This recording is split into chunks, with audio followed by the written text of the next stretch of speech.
Oh, guys, how can I not? We're so close. Oh my God. Um, I was working out and then I was like, okay, we're getting so close that I have to at least be here for it. Um, God, this is ridiculous. I just want to know if we're going today or not. So I'm just kind of zoomed in here. I was watching the 5 minute. And I'm like, it looks like we're going, but like we could definitely trap here. I'm watching the order book.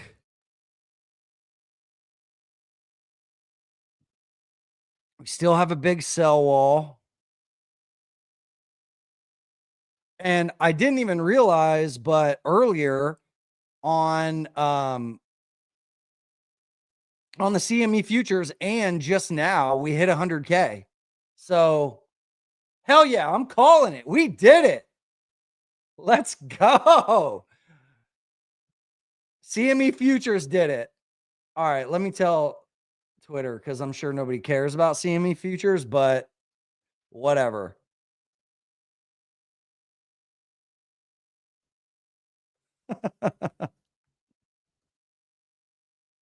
There's big volatility, that's for sure.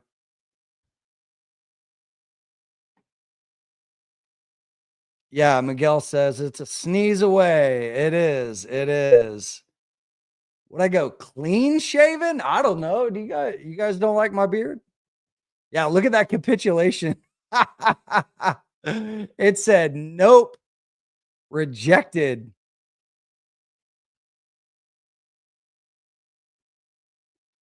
All right, I'm gonna get off the 5 minute. I never look at the 5 minute. The 1 hour is where it is. This is really what matters is if we're going to actually get above 99.5. If we can get above this and stay above it, then I think we're going to do it. Bulls are trying. If you go down intraday, look at this 15 minute. That was the biggest volume of the day that we just had here on the 2 o'clock.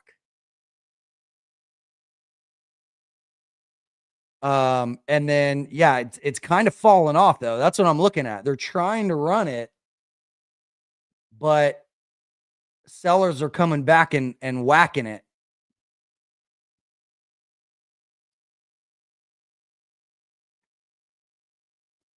So I don't know. I don't know. CME futures hit though. And actually, I didn't even realize this, but CME technically hit it hit it earlier overnight. It tagged 100,005 was the high here. So we're gonna celebrate. I don't care. We tagged it. So you could see the over under though. Like we need to get a close above it. Right now, the market's still trading scared. So not surprised to see this volatility.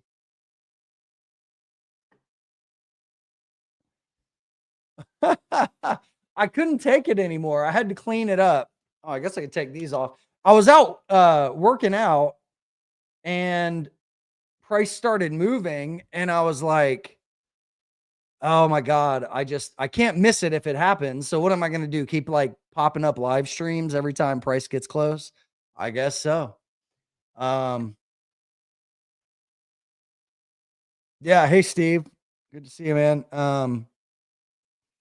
Yeah, Aris is saying the same thing happened when it was breaking 1 and 10. Absolutely. When it gets to these big key areas, it doesn't usually just go. I wish. I mean, it'd be nice if it did, but yeah, we'll see. But yeah, how you guys doing? Crazy times, crazy, crazy times. I'm gonna do this. For anybody that is in Discord that would like to come on the live stream and say something, I want to open that up. I can send you a link for anybody that wants to come in and either ask a quick question or tell a story about how Bitcoin has changed your life. I don't know if anybody will take me up on it, but the offer is there. So just shoot me a message in Discord if anybody wants to do that while we're just watching price here. I think it's just kind of an iconic moment in time where, we've been waiting for this for so long. And the fact that, it feels like New Year's Eve, but we just don't know when midnight is. So very strange.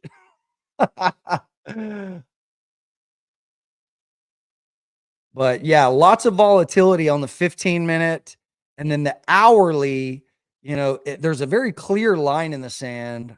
I'll show you this.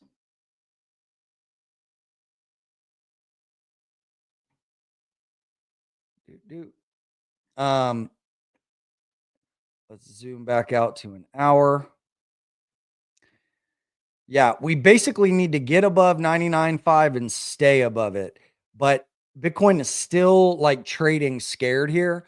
We've still got 15, 17 minutes left in the hour. You can see the volume is decent. I think the next 15 minutes will be telling. Because usually, the last hour and a half to 2 hours of the day is when markets start to move. One thing I noticed is the Russell is running. So small cap ran throughout most of today, but large cap is basically dead flat. So if we look at a daily, not dead flat, but just like slightly green, where like the Russell actually got some follow through. So small cap got some momentum here. So is Bitcoin going to act like small cap, or is it going to act like large cap and go slow? I think we've got about an hour left till they can run it during US market times, which is when I would like to see it go, just because there would be less, I guess less possibility of a big gap on CME futures. So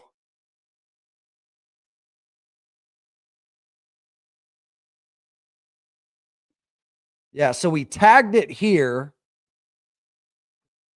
The order book is definitely going to be interesting. You're going to see some people like, look at this at 99.9. There's definitely some big sell wall orders, and you don't know who's not sitting on the order book, right? We could have that. We could have this pop anytime. Okay, we got Blake wants to come on. Hell yeah.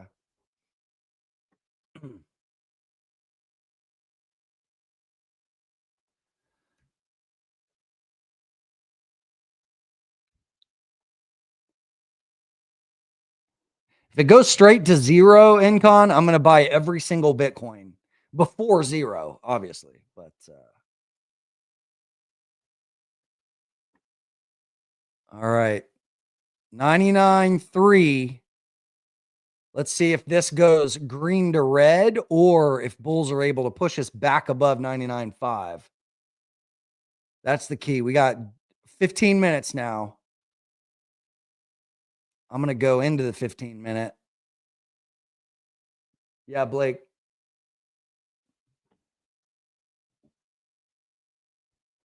Feel free to come on anytime.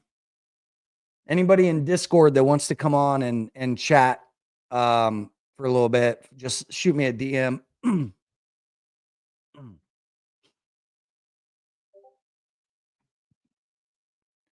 Cool.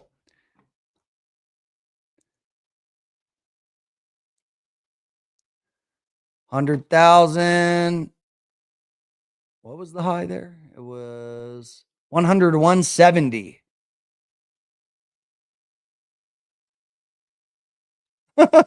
Exactly. I can't get off the 15-minute. Not with where we are here. I was just telling people in chat, in our crypto chat channel. I said, what did I say? Said, I'm never nervous about price, but this has got me rattled a bit. I don't know. It's just like, I don't know. It's just exciting.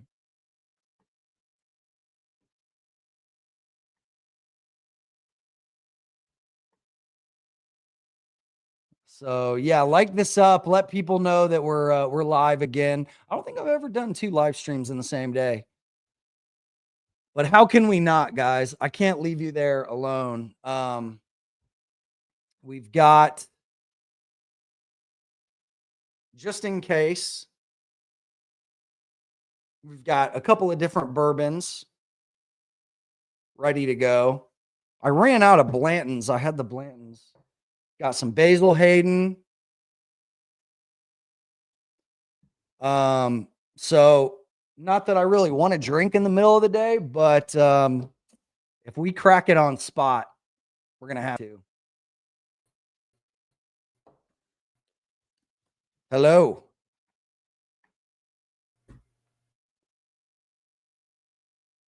I don't know if Nikki's frozen or what.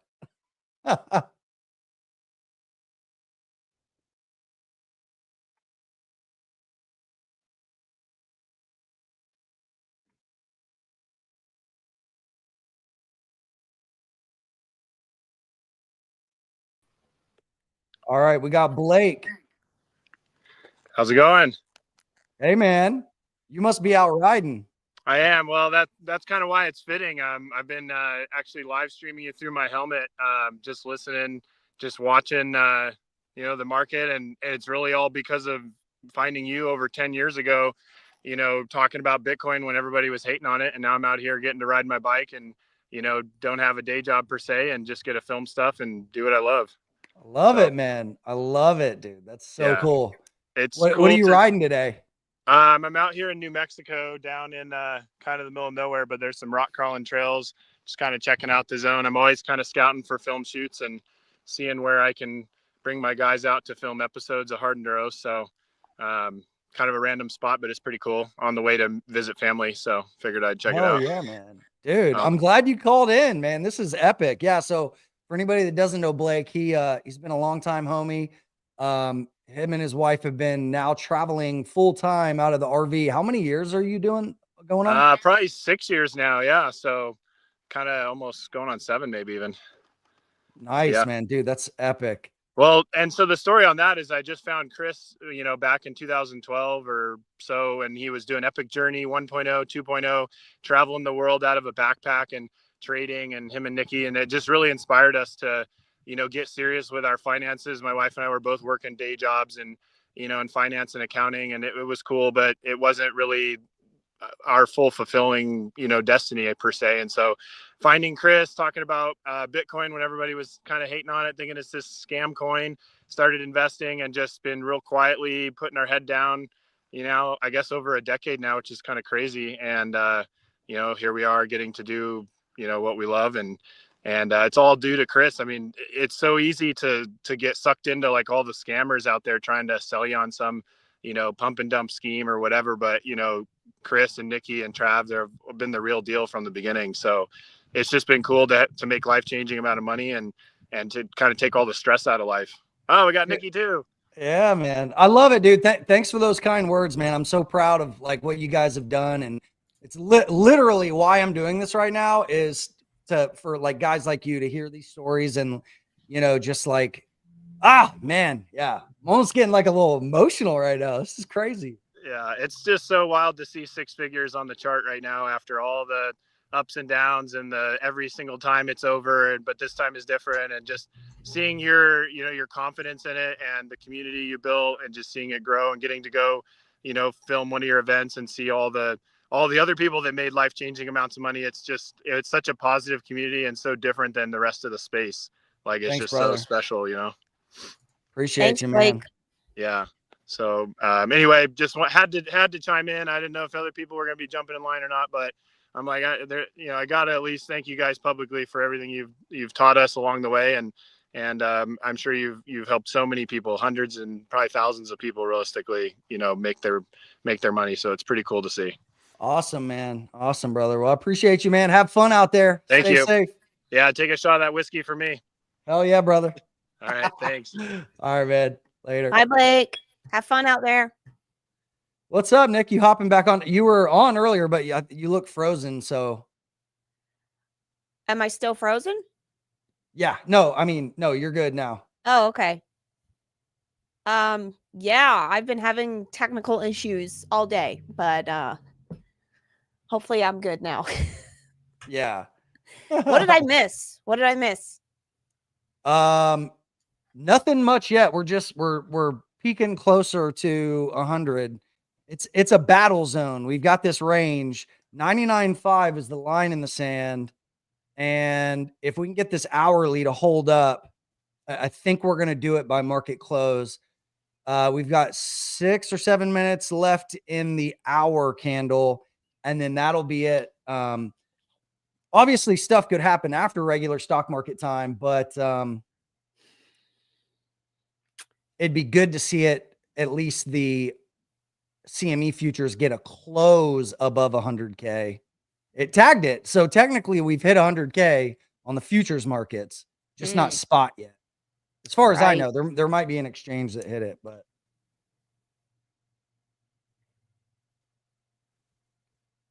let's see.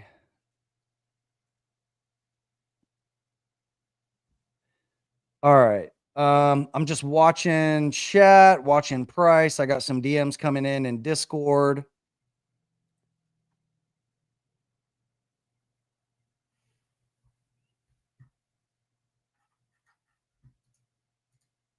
Yeah, I don't know if Friday's going to work against us here. Yeah, we'll see. I mean, we've got the Russell that's popping into the close, so I'm like, all right, well, can Bitcoin play with the small caps? Yeah, gold looks strong today too. Gold schmold. Let's take a look at gold. Actually, it does. Yeah. Just bouncing off the 100 period moving average. It's actually up quite a bit on the week, isn't it? Over 5%. That's big for gold. That's peanuts for crypto. Yeah. Crypto, it's like, if it's not moving 10%, don't wake me up. Yeah. Hey, Dan, thanks for the message. I read that. Yeah, you'll have to join another one next time.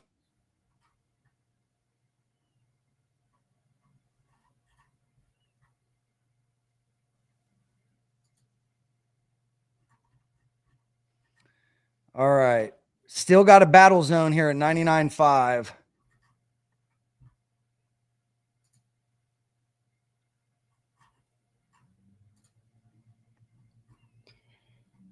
So what are you predicting? You think you're going to see spot hit 100K by the end of the day? What do you think? I think we'll know in the next 10 minutes because we've got less than 5 minutes on this hourly. And then usually the open of an hourly is when a lot of algos will throw orders in. So that's why I'm trying to be patient here. You're seeing the battle on the order book right now. We just got a string of buys, and I'm watching this 99.5. That's where the sell wall starts to firm up. And then obviously once you get to 99.9, that's where it really gets aggressive. We can like zoom in, obviously, but I try to chop this up either into $50 or $100 blocks. Let's go back to the 15-minute. Why not? So, yeah, let's see if we get a volume rush in the next 2 minutes and 18 seconds. That's what we've got on this 15-minute. You can see by the wicks, you know, the bulls are trying to run it, but every time they do, sellers come in and they're dumping orders on the bid side.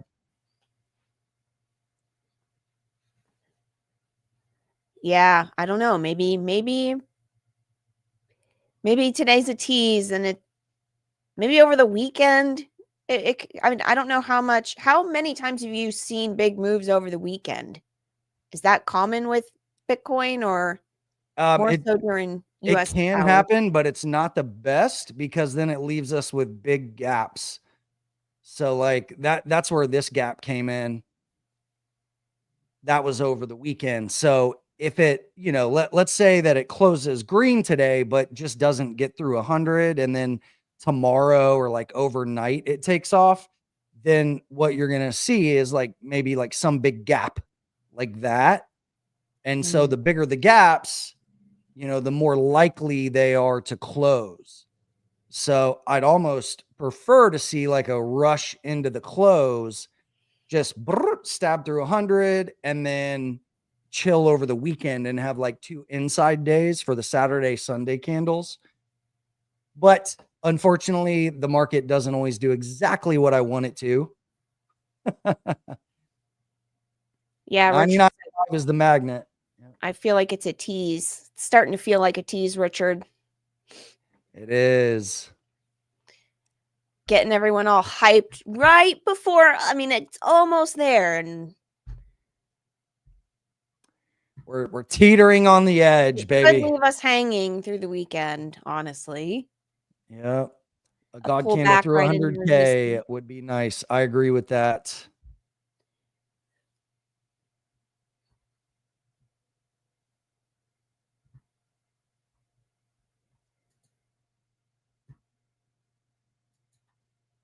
All right. It's funny, all the people that I still see saying that Bitcoin is smoke and mirrors. It's very interesting. Yeah. And I can't help but wonder what price Bitcoin has to go to and how long it has to stick around for people to finally be like, oh, I don't think this is going anywhere anytime soon. Yeah, so I tweeted about that today, a little bit, not so much about the haters, because by now it's like if you don't get it, you're never gonna fucking get it. But one thing that I was thinking is kind of about like bear markets, and I don't want to give people like hopium and like think that we're never gonna have bear markets again. But because of the fact that now we have ETFs, which are super liquid, and we're getting options on those ETFs, and those are attracting liquidity. The big boys are playing, and there's so much liquidity now that I think the days of 75, 80% or more bear markets, I think are over. Now, again, we're gonna have bear markets, we're gonna have extended drawdowns and things like that. But I think what's gonna happen is the opposite of what some people have been talking about. Like some people have been saying that, ETFs are going to cause these like reflexive, like selling doom loops where like people on spot dump Bitcoin and that causes the ETFs to have to dump Bitcoin. And then it's like reflexive.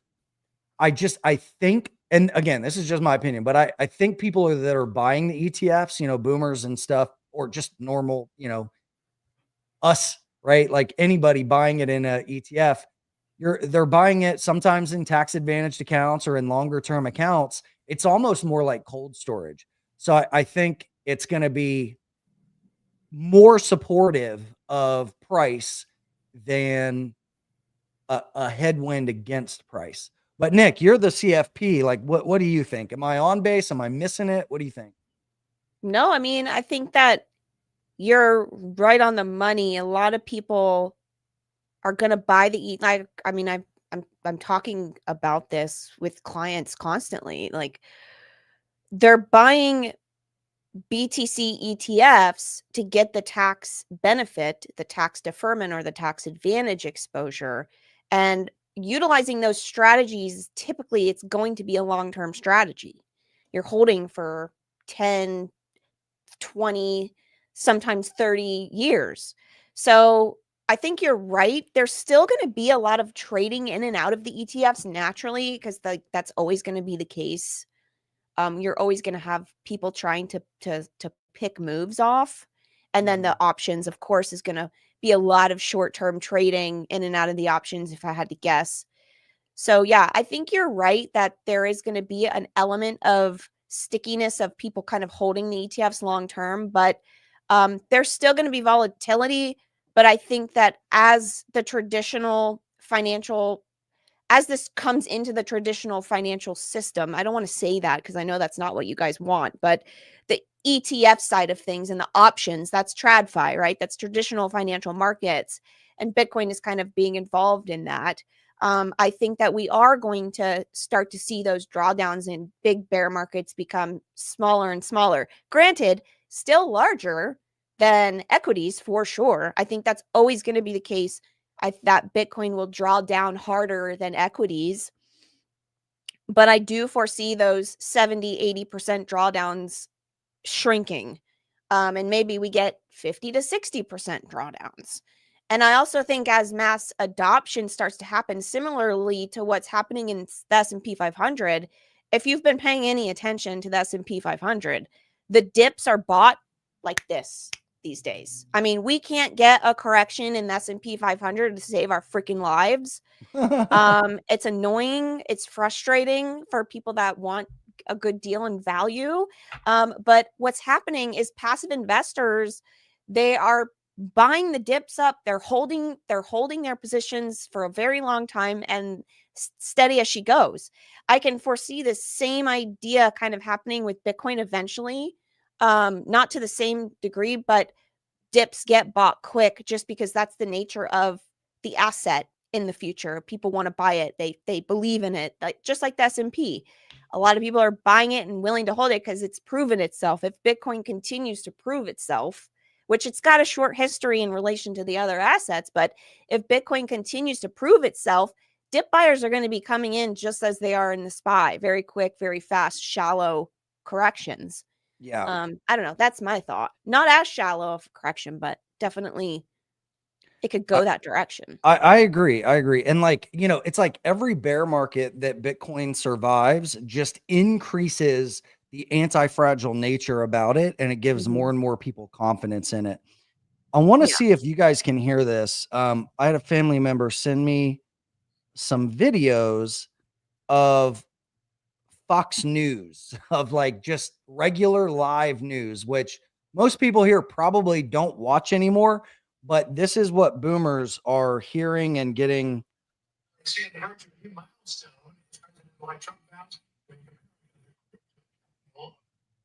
Elizabeth Warren hates Bitcoin for the same reason that communist China hates Bitcoin. You cannot control it because it is decentralized. That is the reason I love it. I want it out of government control.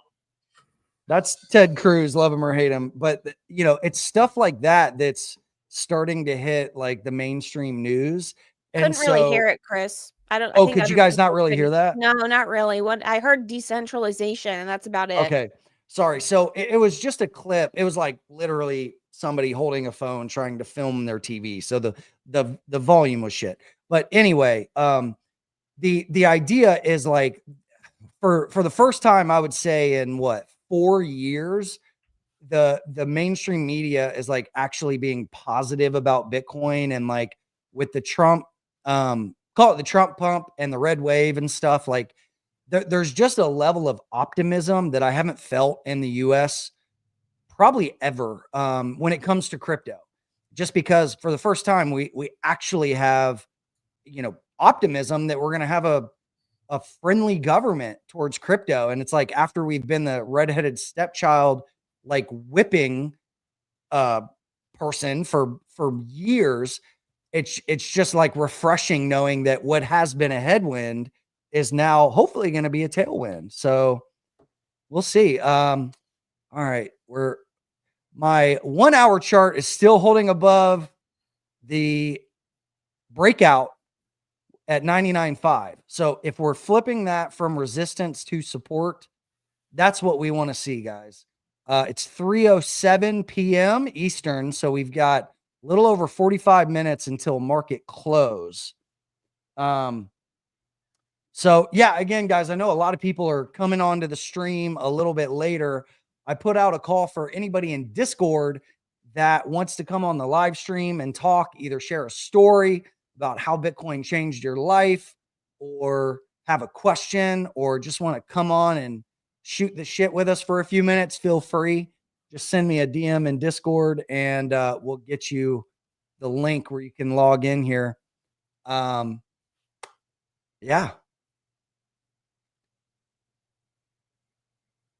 Chris, what could prevent a flash crash when price hits that 100K sell wall? How probable is a flash crash if the order book doesn't change considerably? That's a great question. I think when we tag it, a few things could happen. We talked about these earlier, but one is that the wall just like holds for the rest of the day and then through the weekend. The other is that we get a pop stop run where, we get some big block orders and we start to run stops and we start to just kind of all at once eat up this sell wall. It's hard to know what's going to happen until price gets closer to it. But your question was, what could prevent a flash crash?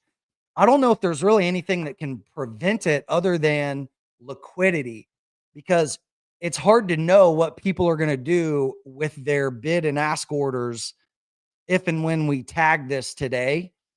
In my opinion, the sooner the better. Like this is not something we want to have happen like right at market close. So if we see volume kind of die off right now through 4 o'clock, I think the most likely thing is we would just go flat through the weekend, but something weird could happen and we could end up with another gap on Monday too. So, it's hard to say. It's hard to say. That's why I'm like just so dialed into price action, just trying to get an inkling of like, hey, are we going to get a run into the close? Is this going to hold? Right? There's several ways that this could play out right now. Third time's a charm. See you in an hour. I swear everybody gets older, but Chris Dunn doesn't age. He's been 25. Hey, thanks, man. You know what it is? It's getting a lot of sleep. You do get a lot of sleep. Hell yeah. Have you even eaten lunch today? No. Lunch.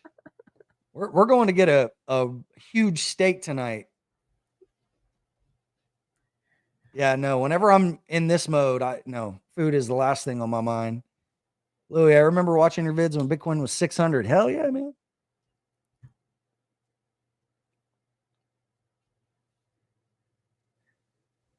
Carter, I was messaging him earlier. He unfortunately was having power issues and couldn't get on. So let me see if I can get a couple other folks on as well.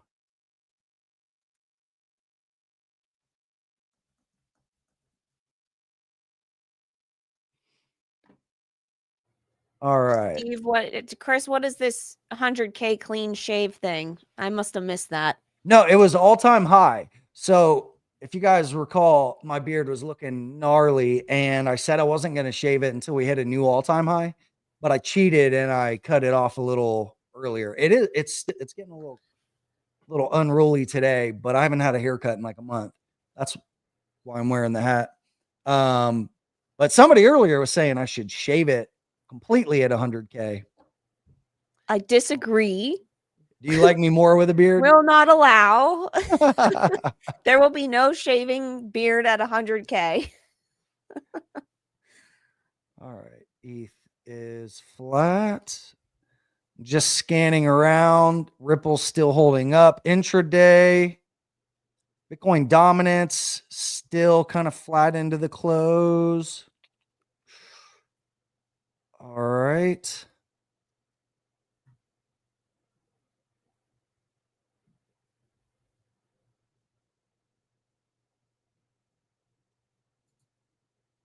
A little over 45 minutes to go.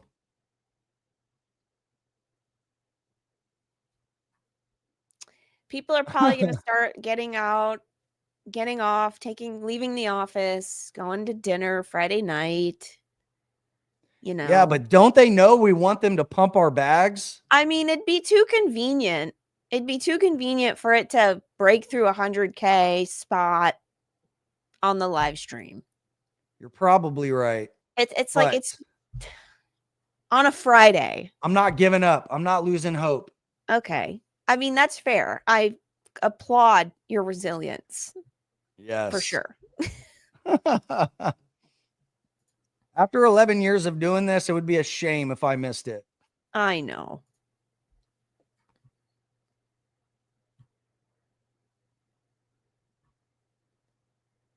Any minute now. It's hard to believe that we're looking at, it is hard to believe when you look back that we're at almost 100K BTC. It's crazy. Yeah.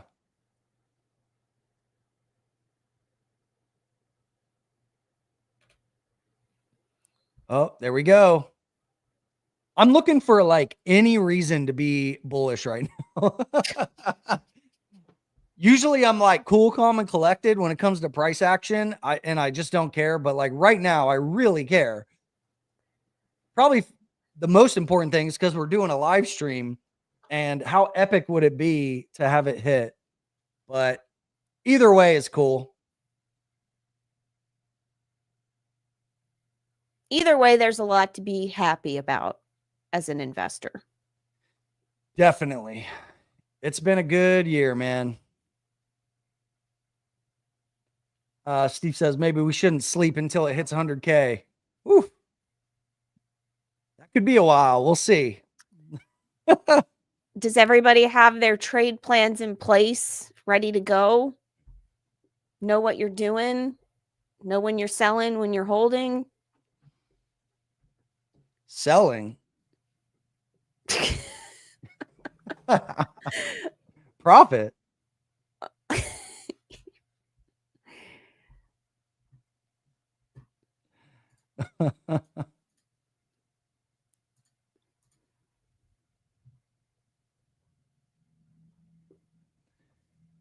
Hodl. Lots of hodlers. Yep.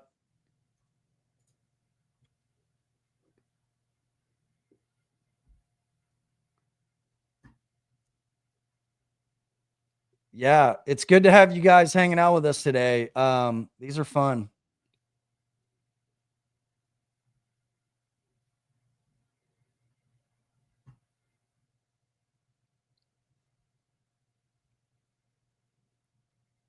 Let's go to a 5-minute chart. Let's really drive ourselves crazy. Yeah. You are glutton for punishment today, huh? Saket says, I didn't hodl all this way to sell at 100K.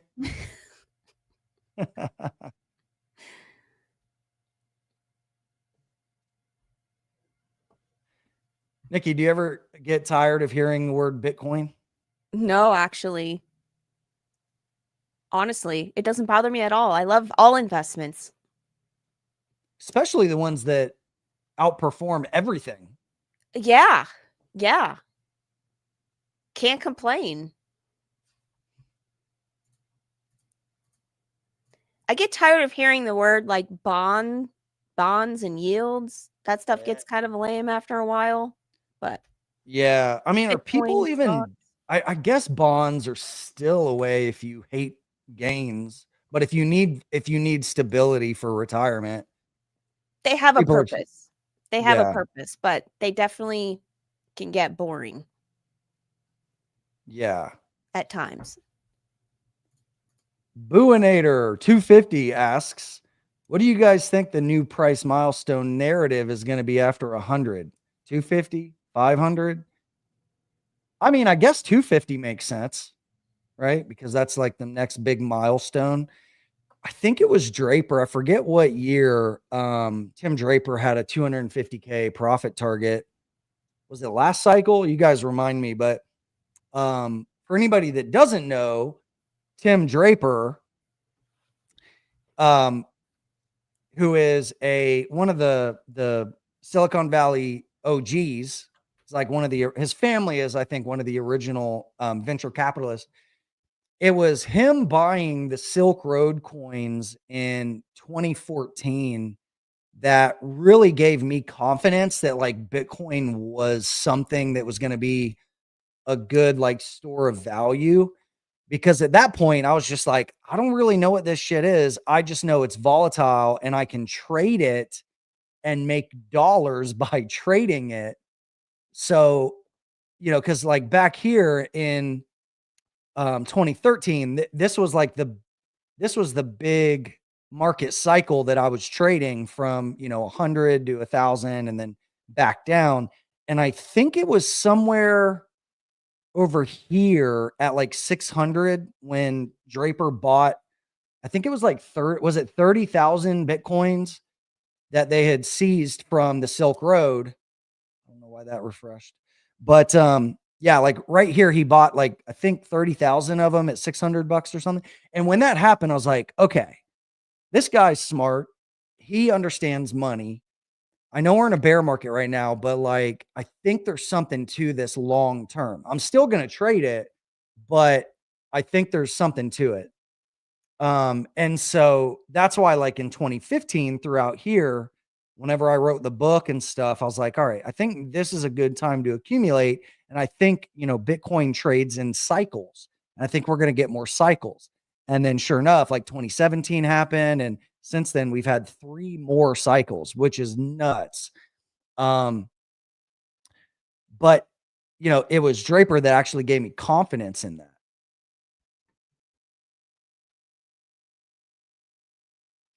Are we going to get a bear market in this cycle? I mean, I think so. Maybe within, the next 2 or 3 years.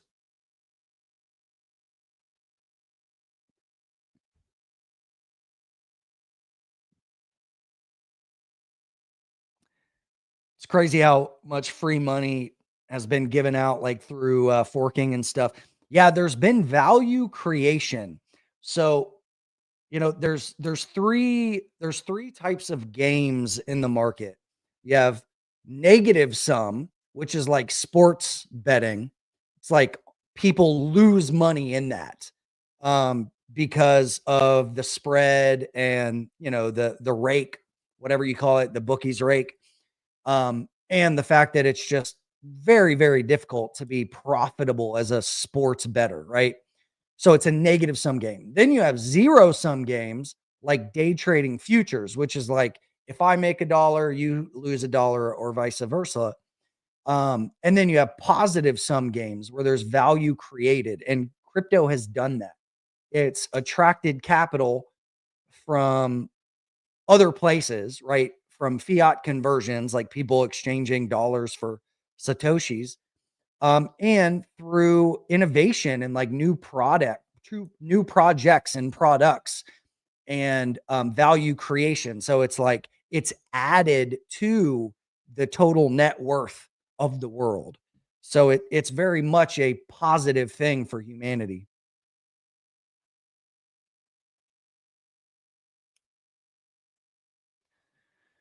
Cacti says, funny if Trump does free Ross Ulbright and he has to legit claim, oh, he has the claim to the 144,000 of the Bitcoin in the US stockpile. Yeah. Yeah. Interesting. I hope he does. I mean, that's what he said he was gonna do. I don't think it cost much political capital to do that. There's no reason for him to go back on that. So yeah, it'd be nice to see him do that.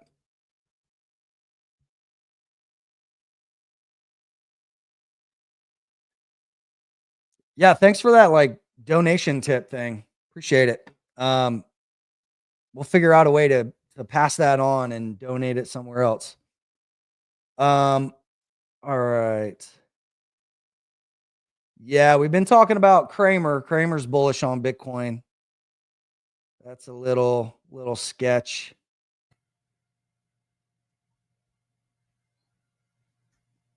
The resident alien invasion said some people think no bear market this time, just one big super cycle through next halving. Yeah, I mean, look, I'm in the camp that like the cycles will continue until we get evidence that they're no longer working. Or that something else is happening where there is like some God candle and we're going to 1 million.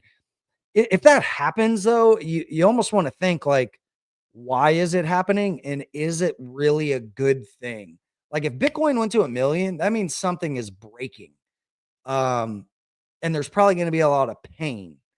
And the question is would $1 million Bitcoin in a month, a year, a decade, whenever that happens, would that buy you the same amount of stuff that $1 million Bitcoin today would buy you? Or is it an issue of like hyperinflation?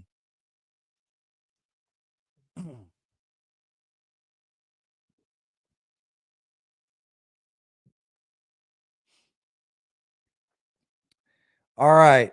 Let's go back to our 15-minute chart.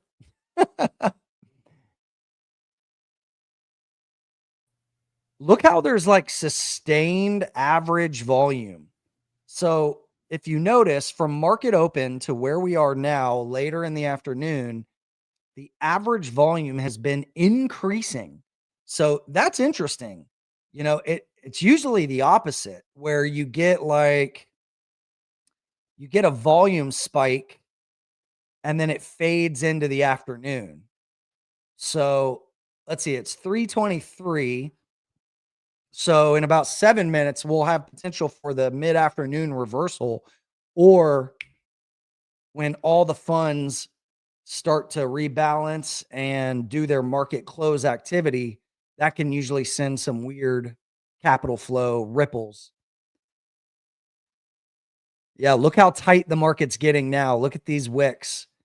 It's like it's hanging on for the magnet. 99, call it 99.5 is the magnet.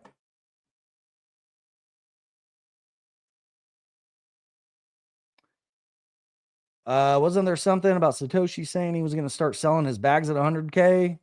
I've never heard that. I don't know. Somebody feel free to post it if that's a thing.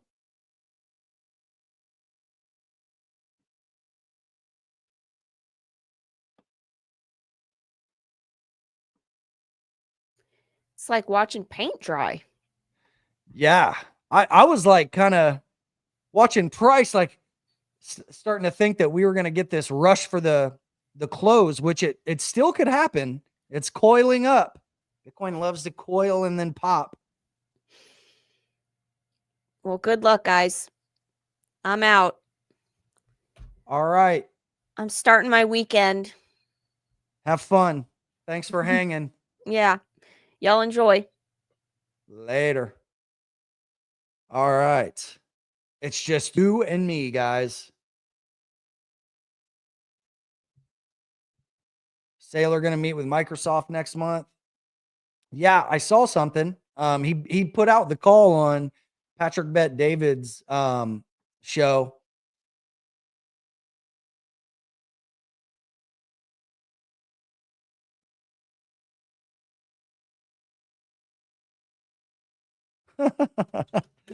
Oh man. Please do the big short so market makers move the price to 100 and then I can go to sleep. All right, yeah, let's all throw some market orders in.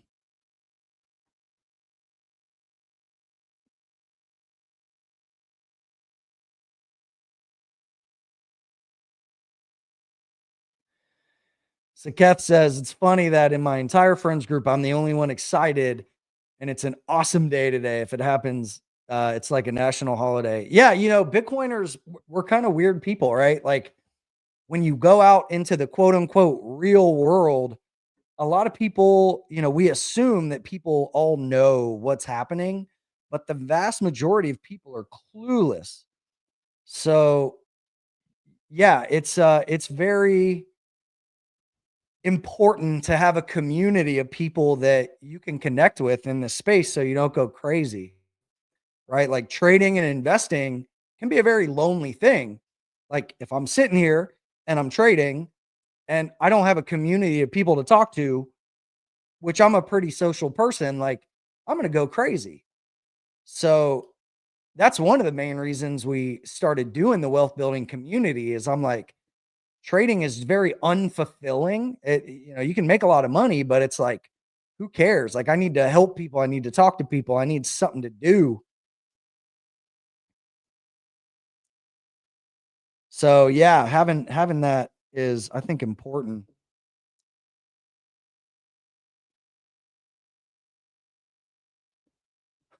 In crypto. Well, hopefully you made way more than just half a Bitcoin off of the course.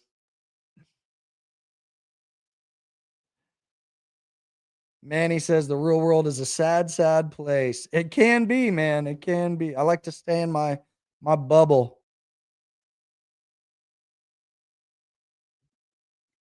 You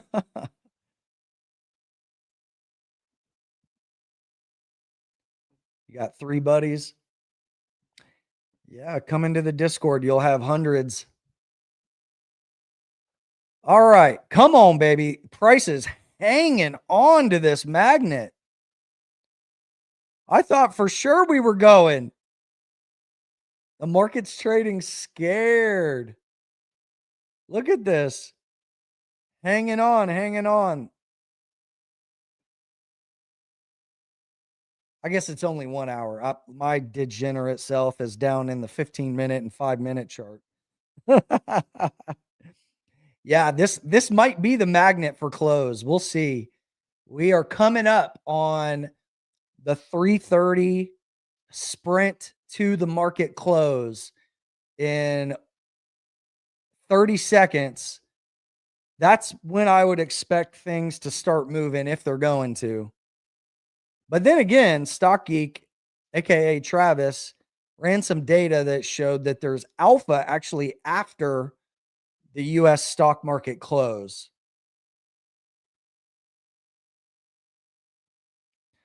Okay, maybe I'm going to pass it to the bipolar Bitcoiner who says, "You can go to bed, Chris. Us Aussies are waking up and we'll pump it by 250K by tomorrow morning." All right. I hand the baton to my Aussie and Asian timeframe friends.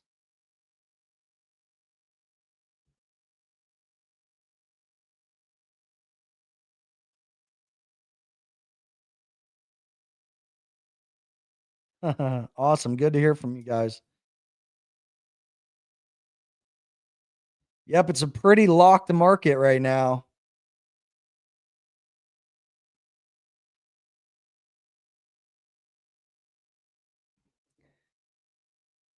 Somebody said the CME gap is 80K. Well, it starts at 77 and the open was around 81. So yeah, there's the gap. We talked a lot about that earlier today.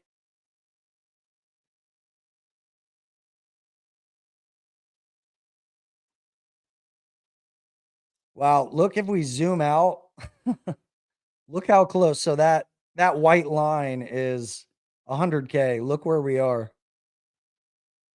If you were zoomed out, you'd think we were at it. This is brutal. It's tempting.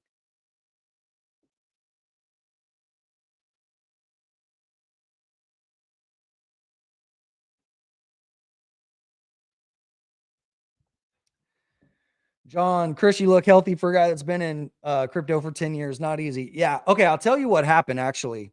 So, and right now I'm pretty fat. You guys that saw me in Austin, you know that's true. But what happened was a little over 10 years ago. I think it was like 2012 before I got into Bitcoin, or no, maybe it was later than that. Anyway, I went to a doctor's appointment and my doctor was like, "Hey, you're in your," well, how old was I then? Like mid 20s or late 20s or something. He's like, "You have high blood pressure." He's like, "Do you have a stressful job?" I'm like, "Well, yeah, I day trade futures for like, probably 4 or 5 hours a day."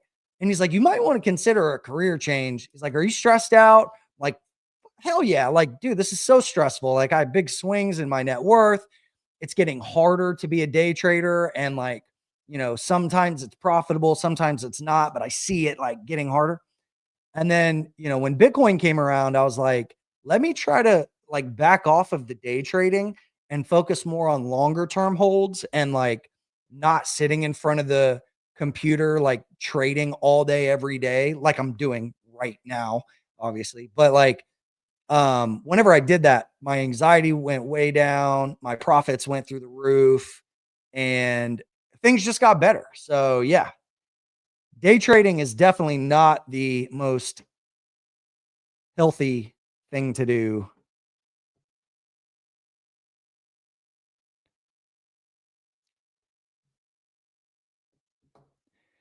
Yeah, this might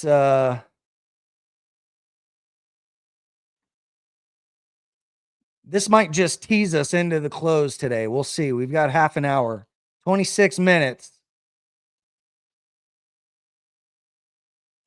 I don't always stare at charts nonstop, but when I do, it's because we are right below 100K.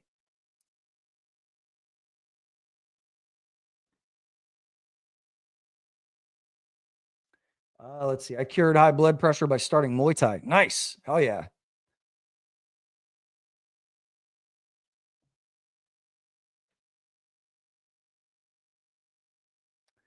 Audrey, do you know that most Solana meme coins today get traded on the 1 second chart? They can pump and rug in less than 20 minutes. Yeah, I've seen some of the videos of that. Even on like meme coin charts, I would still prefer to trade on an hourly because yeah, if you're trying to scalp meme coins, your profits are just going to be peanuts. It's when you can catch like a multi-hour or multi-day trend, that's where you're really going to make the money. But then, you got guys like Murad that are out there saying buy and hold forever. And I'm like, dude, you buying meme coins like are you for years? Are you serious? He's definitely selling the hopium. Which whatever, to each their own.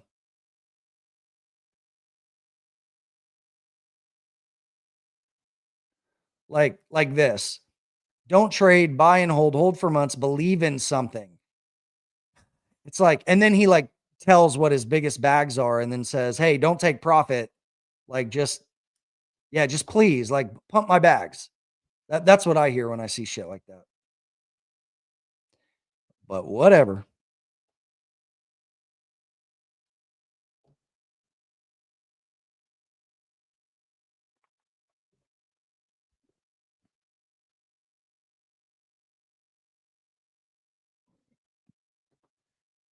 All right. Whew, man, the market really went flatline into the close, didn't it? It's like when Bitcoin chooses a magnet, it just kind of hangs on to it. Which, hey, that's fine. If we want to consolidate up here, perfectly fine with me. The longer the consolidation, the bigger the move, right? We saw that true after this 8-month consolidation.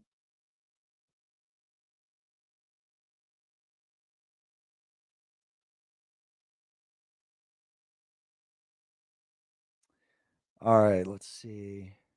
Trying to keep up with chat here.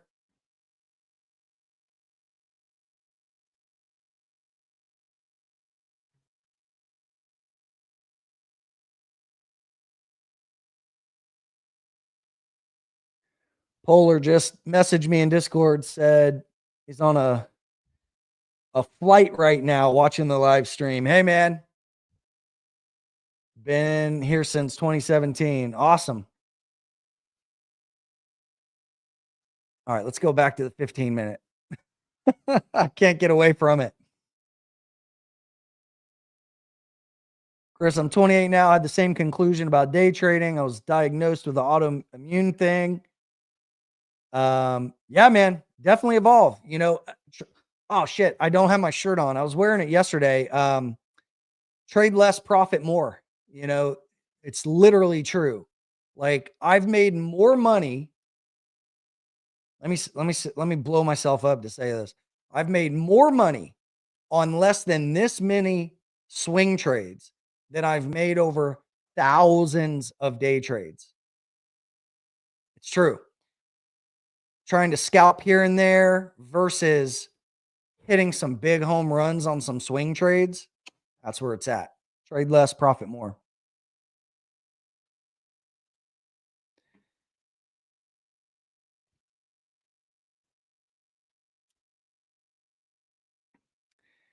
Yeah, we can look at the order book. It's still firm. I mean, we haven't touched 100K. So I just have a Kraken. I mean, there's a bunch of different exchanges. You've got different futures markets we could look at. I'm just keeping it simple for the sake of this, but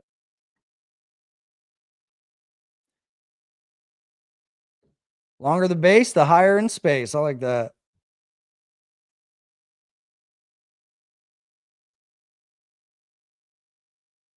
Nope, I haven't started selling anything yet, TC.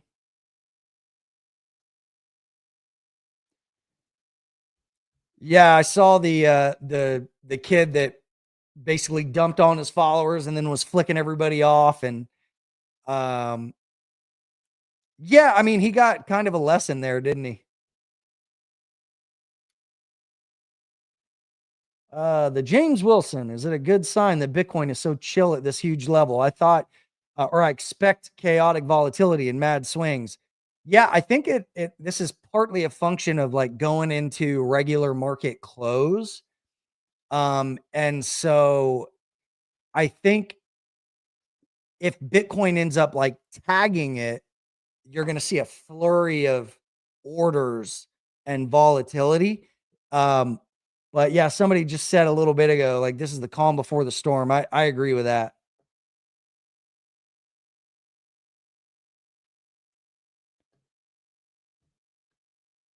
Totally depends on the trade here.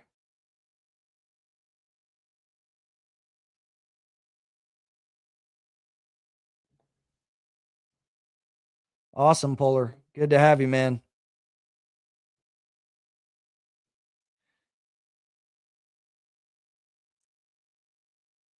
Do you trade MicroStrategy? I'm pretty heavily invested and have done well, but was interested in your thoughts. Yeah, go watch my YouTube video from yesterday.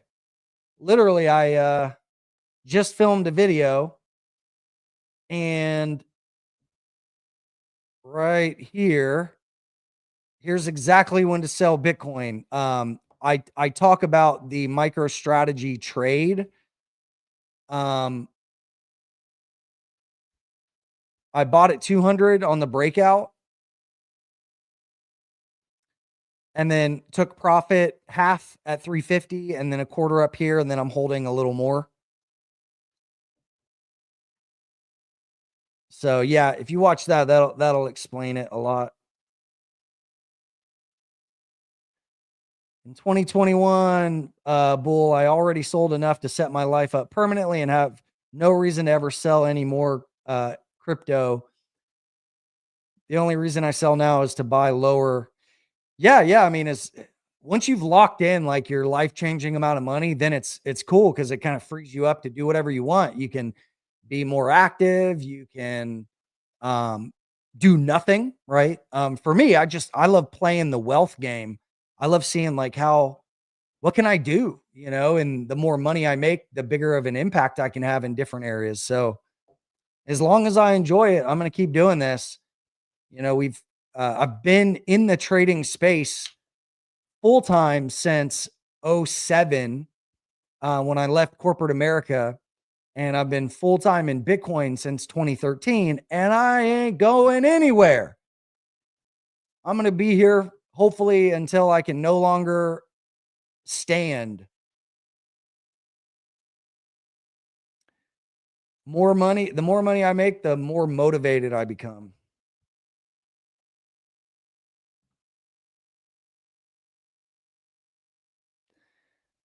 MicroStrategy just bought another 50,000 Bitcoin. Did they just announce that, or when was that? I haven't even looked at the news today.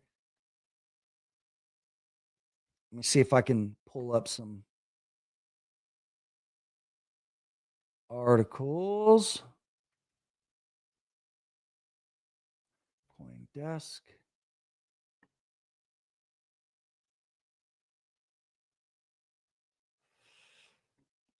Another SEC Democrat to drop out, leaving Republicans running the agency. All right.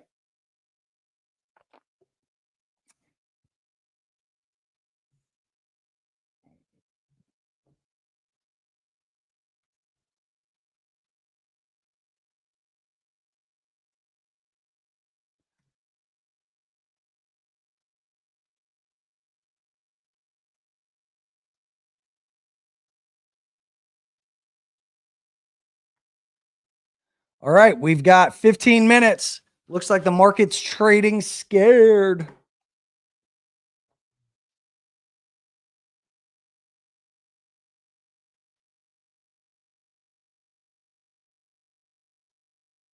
Yeah, we'll see if we get a deep pullback after this bull cycle. You know, I was talking earlier about my thesis that I don't think we'll have as deep of a pullback because of the derivatives markets. Some people think it's the opposite, where it's like it's going to cause even more reflexivity to the downside. I think it's actually going to firm up the bid.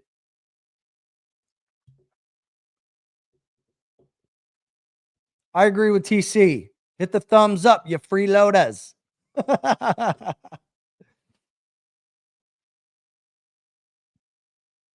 Robbie says, I remember stacking at 19 to 20K and it was terrifying. It's always terrifying. You know, it's funny because I remember the COVID washout. How many of you guys were with us back here on the COVID washout day when it dropped from 8K down into the fours, or actually into the threes over the next day? We were buying this blood. And like when you're staring at a chart that looks like this, you definitely question your sanity. I was like, I started to feel like a little anxious, and I'm like, what the hell's going on? And I'm like, oh, okay, yeah, buying blood hurts. But when you zoom out, in hindsight, it was the most profitable thing you could do. And then also, you know, buying breakouts can be equally as anxiety inducing because you're buying high. So it's like choose your pain, choose your discomfort. I'm more comfortable as a breakout trader. I feel like you fit into one or the other, right? You're either like a breakout trader or a washout trader. Some people are good at both. I'm just more comfortable as a breakout trader.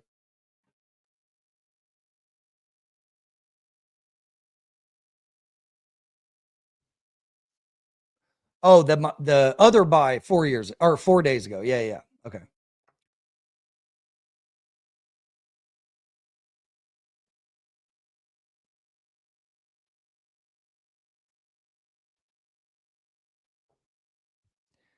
What do you think about rotating into Tesla when Bitcoin corrects? Oh, that's a new one. I mean, they're not related. I've been thinking about, you know, the bull case. Tesla, I just put in like the too hard category. It's like the options are expensive as hell. The bull case is clear. It's just there's also a lot of risks in the short term. And like, you know, when are robotics really going to start selling and what does that market look like? I just don't know. I don't know. Whenever I take profit, I just wait for an opportunity that screams at me that it's high probability and has good risk to reward. I don't just immediately try to like rotate. Uh Jarska said, I panic sold the Mount Gox crash. Hey man, we've all done things like that. There's always another trade around the corner.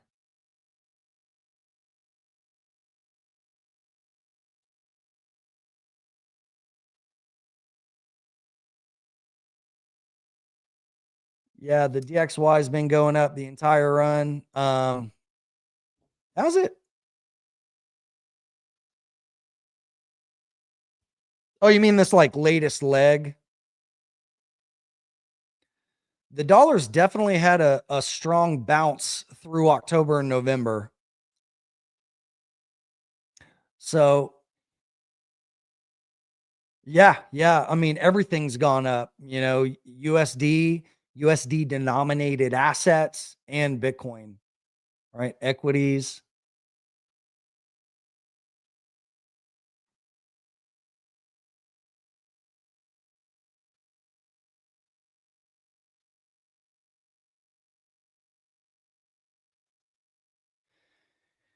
You feel any emotion of FOMO trading the breakout because you're buying high? Sometimes. Yeah. Rob quoting Sailor. Yeah. Anybody that, you know, has a lot of dollars. Like I have some entrepreneur friends that are pretty wealthy and they're like, I'm afraid of the market. So I'm going to hold millions and millions of dollars.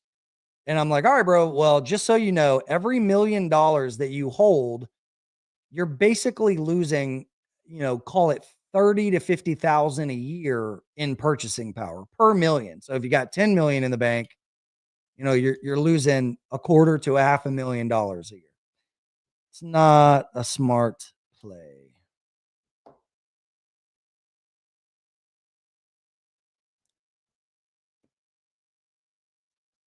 BSV, is that thing even trading? I think we can all agree that the copycat coins aren't the play. JC, Chris, been with you since January 2014. Oh, hell yeah, man. We got an OG. Made $500,000 with 3 major trades. Bitcoin 2017, ETH 2021, and now in both Bitcoin and ETH. Love you. Love you too, man. I guess you're a man. I learned trade less, profit more from the incubator course. Hell yeah. Love to hear it, brother. How much money is life changing? Not sure at what point I quit my job. That's actually something we talk about in the community, is what we call our escape velocity portfolio.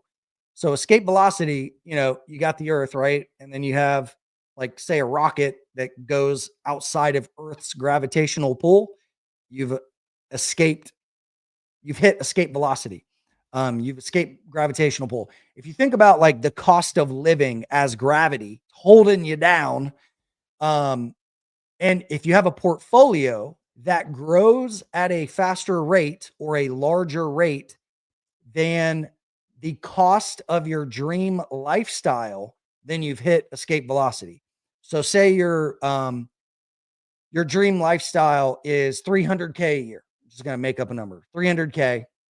And let's say, your portfolio earns more than 3% a year on average. And you have 10 million in the bank, you've hit escape velocity, because 3% of 10 million, 300K.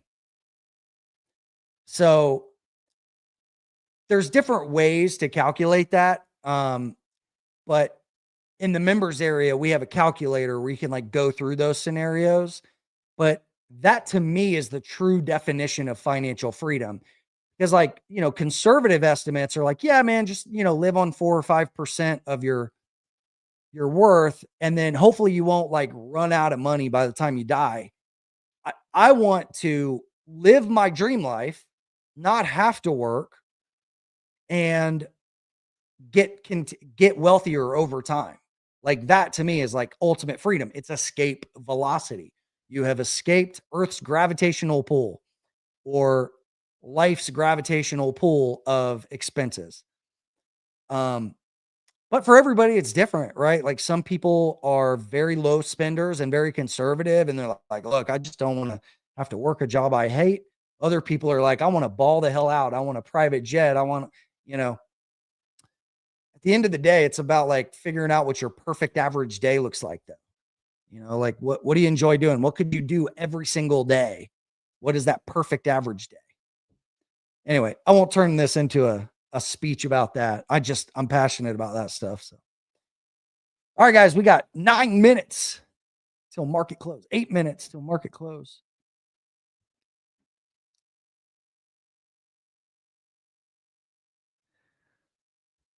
$2013 hodler here. Don't sell your Bitcoin, says Rob. Oh yeah.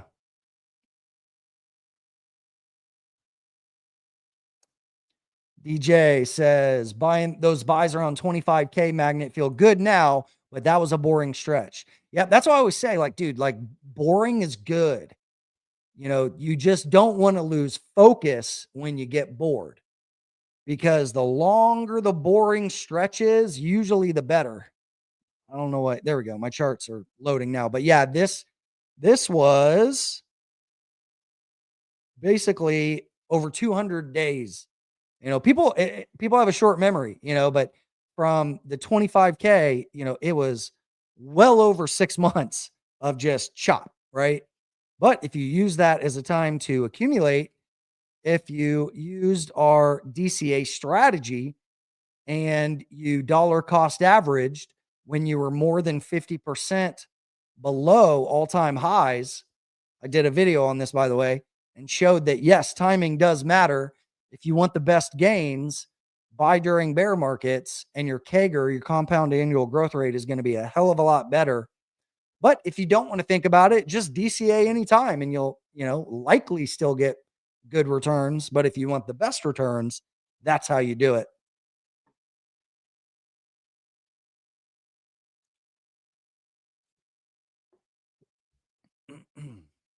All right, we got the Aussies waking up.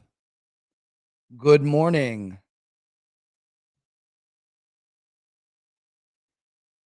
Bitcoin just hit 10 million in rubles. Nice. What are we on Aussie dollar? I think it's like 150, right? Yeah, 152. Hey, 152,000 Aussie dollars. Let's take a look at Canadian. 138.5. Come on, USD. We're so close.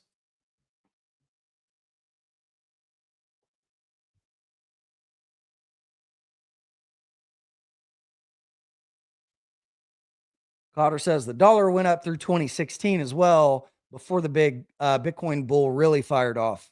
Good point.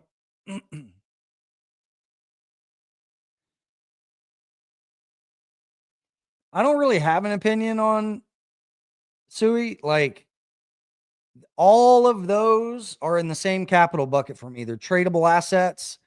And unfortunately, I missed the fill on this. I sent a trade alert, but I didn't even get a damn fill right here. So I know a lot of you guys caught this at like 240. But yeah, they're just tradable assets to me. I don't try to predict which is going to outperform who. I mean, it's good to know like the narrative, right? Like Sol is doing so well because of the meme coin craze, right? That's kind of an obvious thing to see. But I don't ever try to say which one's better than the other. Bitcoin's an asset class of its own. And then all these other Solana, ETH, Sui, blah, blah, blah. They're all in the same bucket for me. And look, I'm not even really a Bitcoin maximalist. I'm a profit maximalist.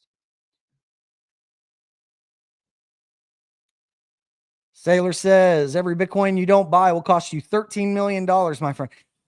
Man, even if that's true, oh man, I don't know. I'm conflicted on that statement. Like, yeah, I hope it becomes true, but that could cause people to do some irresponsible short-term financial decisions. Even if you are a Bitcoin bull.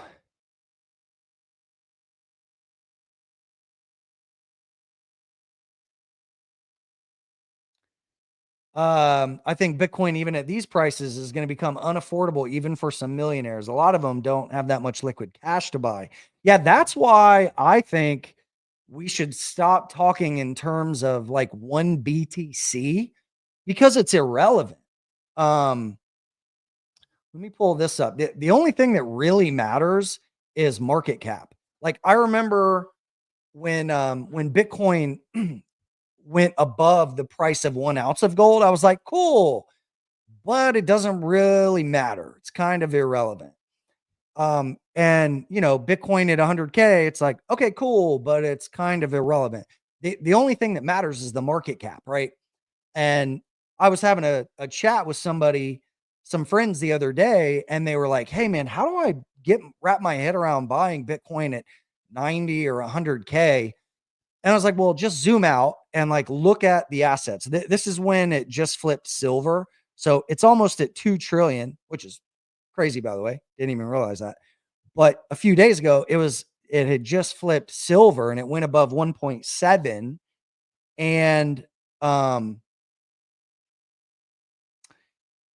And then I said, okay, look, so Bitcoin just flipped silver. So it's better than silver, right? It has more utility than silver. My question was, do you think Bitcoin is more useful than Microsoft, Apple, Nvidia, etc.? Right? So if you think that, then Bitcoin is an easy double from here, and it's going to speed run through these assets. And if you think Bitcoin is as good or better than gold, then it's a 10x from here. That's where that $1 million price comes in. And it doesn't matter that Bitcoin is 1 million. It just means that all the Bitcoins are worth 18 trillion or 19 trillion, whatever that number is. Right. And right now it's 1.7 to 2 trillion, depending on the day. So I think what we need to do is come up with a better like number, right? Like stocks split all the time. Nvidia, Apple, like all the big gainers, they split their stocks so it can be more approachable for investors. And Bitcoin, we really need to go to a smaller denomination where the price of Bitcoin, quote unquote, is, I would say, what, like in the hundreds of dollars. I think that would just, unit cost bias is a very, very real thing. So that's my soapbox on pricing. And with that, we are within a couple of minutes of market close, within 45 seconds of market close. So it looks like the temptress herself, Bitcoin, has flirted with 100K, and we tagged it. We touched it for a moment in time on the synthetic, the fake futures markets, but on the USD spot markets, we have failed. So just pack it all up. Just give your Bitcoin away. Send it to me if you want. We will see another day, or maybe tonight, as soon as I hit end on this stream. And then we'll have to do stream number 3. All right.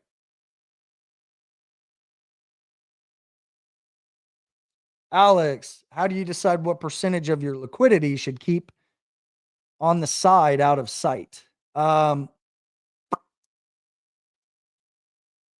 not sure if are you talking about dollars or Bitcoin? So I have a capital bucket with cold storage Bitcoin that would take me a minimum of several days to get to.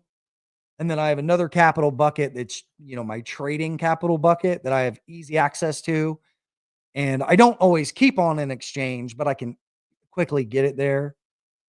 And then I have fiat capital in bank accounts that I can wire in or off of exchanges pretty quickly.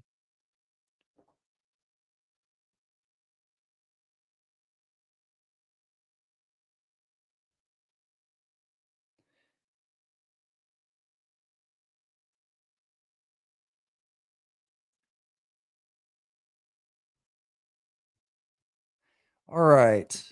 Let me get to some questions here. And then we'll start to wrap it up here, guys. I'm trying to get to as many as I can. Yeah, appreciate y'all hanging out. This has been fun. Mirko, any Black Friday offers for the wealth building community? Yeah, if you go to Skill Inc., I pulled this up earlier. There's a promo code at the top. Get your first payment, monthly or quarterly, 50% off of that.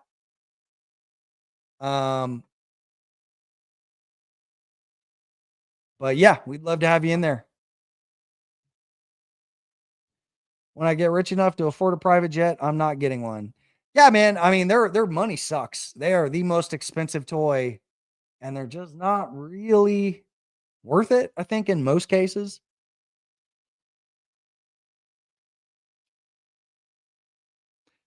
MJ, what are your thoughts on the crypto czar? Have they picked one yet? And who would you pick? Oh, good question. I don't know. Who would you guys pick? It's got to be somebody who hasn't done anything shady in the crypto space, which is hard to find these days. Should we have a whiskey? I know we didn't crack 100. I guess it's only 4 p.m. But I'm going to have a little whiskey with you guys just to kind of celebrate overall this successful bull market. Why not?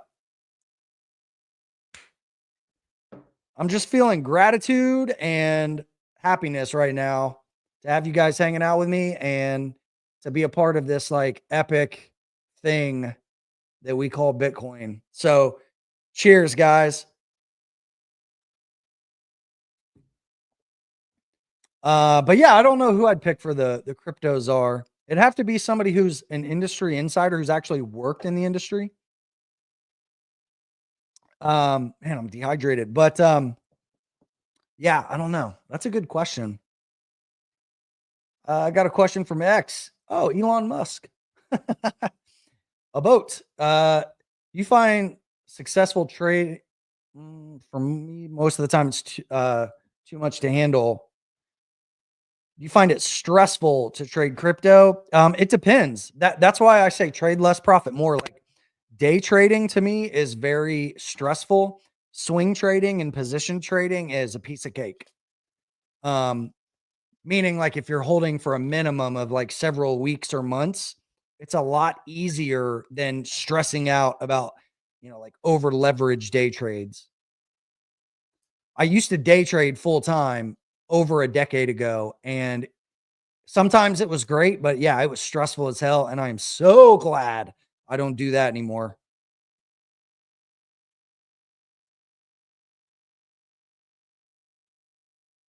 How much sleep do you average in a bull market? I sleep pretty damn good. I wear one of those rings and I average 8 hours. So my sleep, I got to get my beauty sleep, man.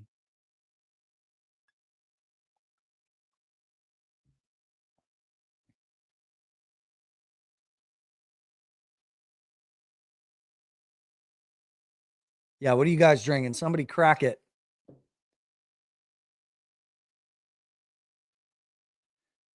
All right, we are into regular stock market close for the US.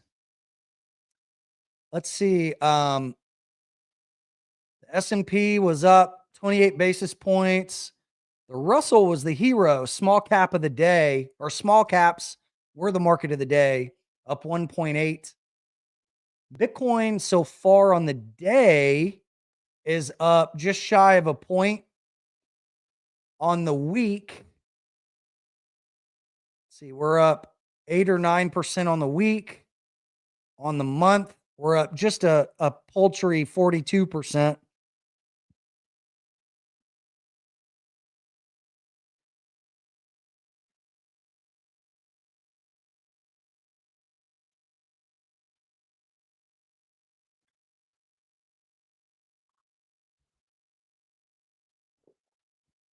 Are you going to sell alts into BTC or USD? It totally depends on the trade and the day.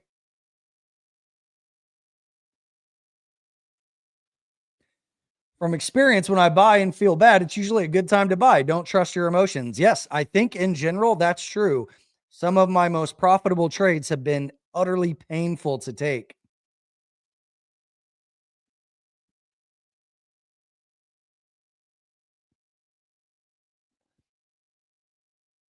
MicroStrategy selling off into the close. Let's take a look at the daily. So if you guys are on TradingView and you look at the 1D chart, you're not going to see the post-market action. But if you go intraday and then you hit extended trading hours down here, that's how you see it. And I've got mine like shaded with this yellow. Yeah, it looks like it's a little bounce, nothing too crazy.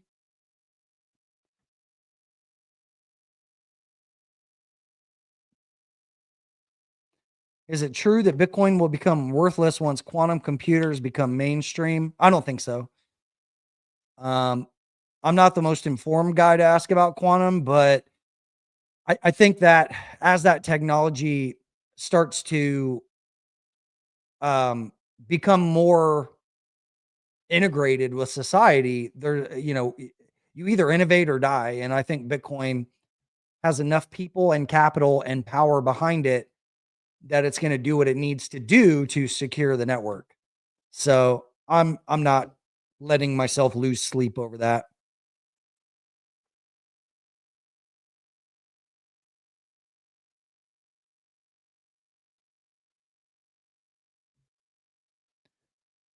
Do you take loans out against your assets and market bottoms? No, I like sleeping at night. I think that's kind of a theme this time. I don't like getting or misusing leverage. I don't ever want to be at risk of like liquidations.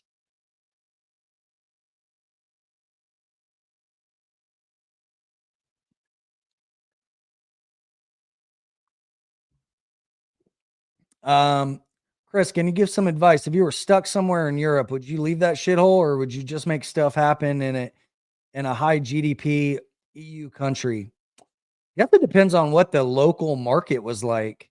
You know, like, can you make money online, or are you at the mercy of the local market? Like, I have friends that are business owners where we have our ranch, and it's difficult because it's a smaller community and there's limitations, right? If you have a brick and mortar business versus if you work online, you know, that's what I love about crypto and the internet. It's like we have access to this global community and just so much opportunity. So for me, I want to live in, if I'm going to be in a city, it's going to be a city that is clean and nice and, you know, has opportunity and a good vibe. But I prefer to be on my land where I have, you know, my own trails and animals and plenty of space. So, um, yeah, I think that's what I would like use as a gauge for my decision is like, do I have to, if I have to earn money locally or like in my community, it needs to be somewhere that offers a lot of opportunity. Whereas if I live in the middle of nowhere, you got to make money online or something, right?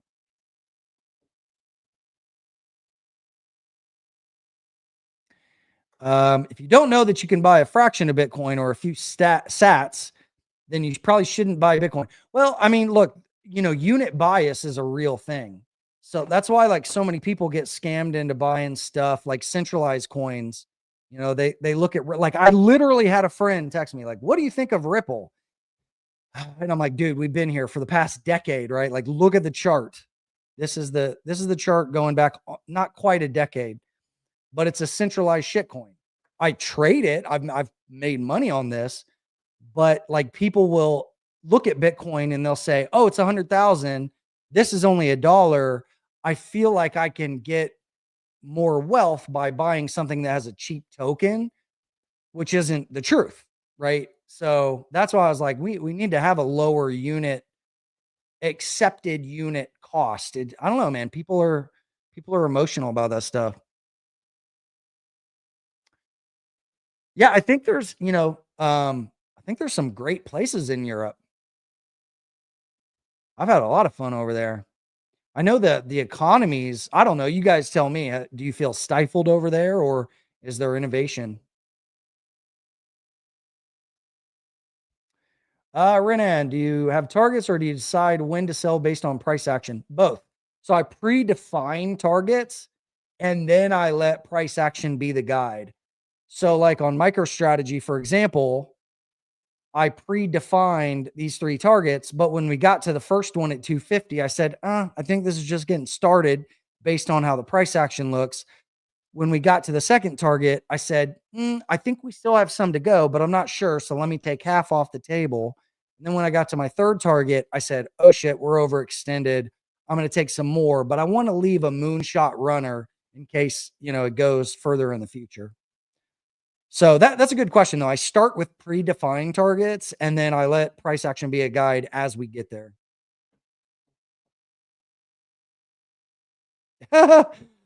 Sky Pixel Media says new drinking game. Each stream is another shot. Yeah, cheers, guys. This is my Basil Hayden. I've also got, I don't know, Eagle Rare. I don't even know where this came from. I ran out of Blanton's, damn it. That was my good one.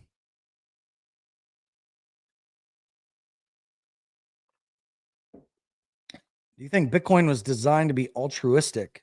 Oh, I don't think Bitcoin is evil. I don't think it's altruistic. I don't think it's just code. It just exists.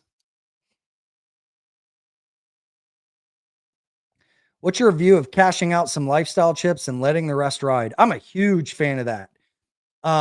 So for example, on the last market cycle, I had a big trade on ETH, and the house and the property that I'm sitting in and on right now was paid for mostly in part by this trade on ETH. We bought here around, and I traded in and out of this a little bit, but the meat of the trade was from like 300. And if you guys recall, like on Twitter, I publicly called this top, and I got filled actually pretty damn close to the top. It doesn't always happen like that. This one just made me look smart, but it was part luck that I got out at the pretty much the exact top. But I was public, like, hey guys, I'm selling a shit ton of stuff up here. And so that trade bought this. I think it would have been silly for me to be like, I really like Ethereum. I know I want a house, but like, I'd rather have those Ethereum tokens. No, I'd rather have this house. I'd rather have the property and the animals and the pond and all that stuff, right? Like those things I get to wake up and enjoy every day. Get to go out in my woods, and it's just fun, man. So yeah, if my attitude is, if you make a life-changing amount of money, not if, but when. If you haven't done it yet, you're going to do it. Then take some chips and use Bitcoin or crypto or whatever. Use it to improve the quality of your life. If you want something, if you're happy and you're like, I don't really have any desires, then yeah, build wealth, give it away, whatever. But there's so many people that just want to like collect tokens, so they're the richest crypto guy. Who gives a fuck? Improve the quality of your life and or your friends and family's lives.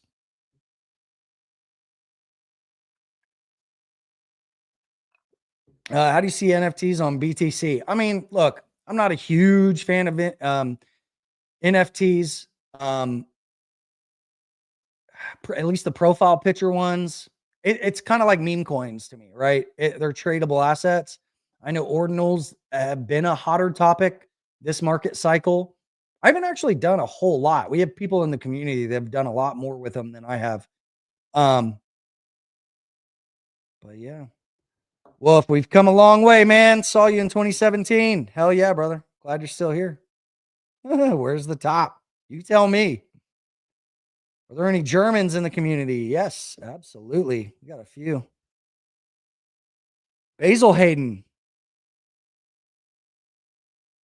Yeah, lumens are going ham today, aren't they? This has been an underperformer, but it'll be interesting to see if we can get like a multi-month run. It's annoying when these things just kind of break out of nowhere. It's just like straight up. Yeah, there's a couple of like smaller break. Oh wait, I'm not even sharing my chart. Guess the whiskey's going to my head already. It kind of broke out quick, right? And there's like some small breakout patterns in here. So it's technically tradable, but not my favorite pattern. Yep. Yeah, Neil. We were talking about this, how it actually tagged 100. The high of the day was $100,170. So it's telling the future. Cheers, freaks. What's your price prediction? Shit, I don't know. I think price predictions are worthless. Profit targets, now that means something. My first target's 120, and then we'll reevaluate if and when we get there. All right, cheers, Brent.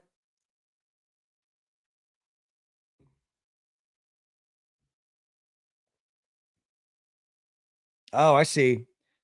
Alex, what I meant about the liquidity out of sight is the amount of dollars that aren't touchable to trade as basically your oh shit, I'm wrecked risk bucket. Well, I think of my net worth right now, I've got 7% cash. So I'm very heavily invested right now.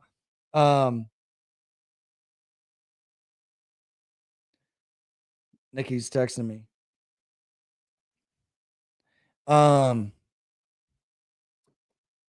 Yeah, so I don't know. I like having liquidity on the side. I've got gold, I've got physical cash, I've got bank accounts. Yeah, I think it makes sense to have all those things and not ever go fully all in or all out. Hey, Dylan, good to have you here, man. Hey, is that BTC Kyle in the house? What's up, brother?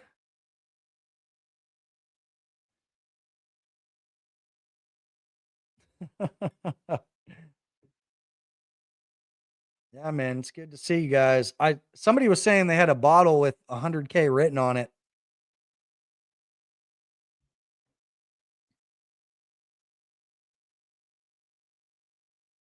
Monster Energy, Prosecco.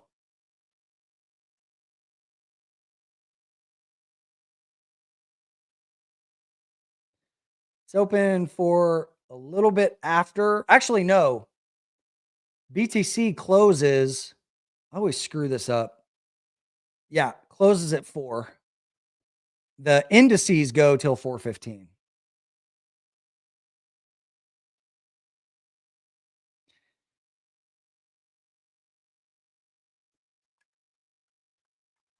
Hey, what's up, Gabby? How you doing, man?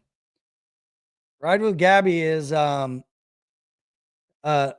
guy who's been traveling the world on his motorcycle, and I hope you're doing well, brother. I saw some of your last videos. Get in touch, man. He says your first video on this channel about Bitcoin was on December 23rd, 2013. Yeah, it was around November that I was like, all right, I think I'm going to do these videos. I don't know if anybody's going to give a shit cuz like nobody's talking about this stuff, but I'm going to do them anyway cuz I think it's going to be huge. Best decision of my life, man.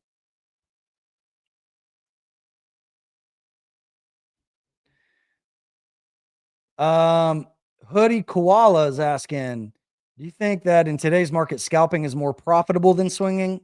I don't think so, but it depends on the asset. So day trading, almost all people lose money day trading, where a much larger percentage of people make money actually swing trading and position trading. And that's not just my opinion. There's like peer reviewed academic studies that back that up. Um, Pretty much all day traders lose. It didn't used to be that case. Like back in the 90s and the early 2000s, trading floors were a real thing on Wall Street, and those have disappeared. Now they're run by quants, and there is no trading floors. I mean, there are, but they're just different. It's not like day trading firms and all the prop firms that you see out there, like the pay us to trade our money. Every single one of those is a scam. Every single one of those is a scam. So swing trade your own capital and compound. And I think that's the way forward. Jeremy, you've changed my financial life. I hope for the better. You gave me some hearts. So I think that's a good sign.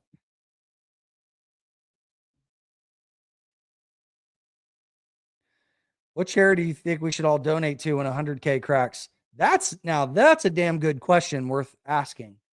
I'm open to ideas. Ripple 30-minute. I don't know. I don't trade on 30-minute. But this is holding up. I mean, there is a potential breakout above 150. So, yeah, I mean, you had the first break and then you had another break at 125. 150 would be the next zone.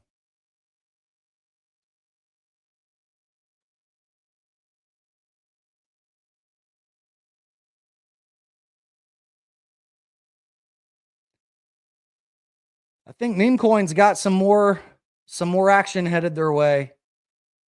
When's the next Skill Inc meetup? So we're planning something for Q1. So we did Austin, and I know a lot of people want to do something tropical. So I don't know. Should we do Miami? Should we do Bali? Should we do Cayman again? Should we do somewhere else in the Caribbean? Vegas is kind of played out, although it is easy to get to. I don't know. Where do you guys want to go?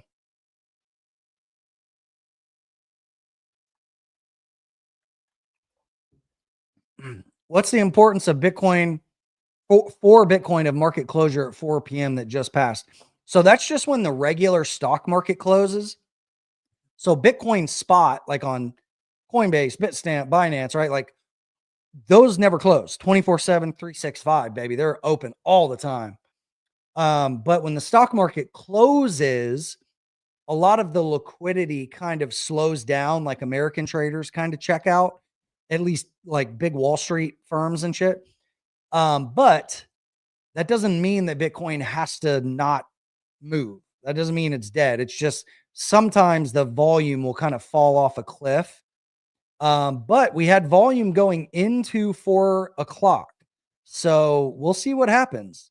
I mean, I'm sitting here just having some whiskey with you guys. So yeah. Popcorn season, C-Dub. Yes. That means basically that, we've got early signs of different things popping off again. So yeah, we're still being selective, but yeah, there's definitely more capital rolling in. Michael, I bet this hits 100K overnight. God, I hope you're wrong. I hope I'm not asleep when it hits. I'll need to have some kind of alarm. There's got to be a way to do that other than just having like regular price alerts. Is there a way to have like a loud ass alarm go off?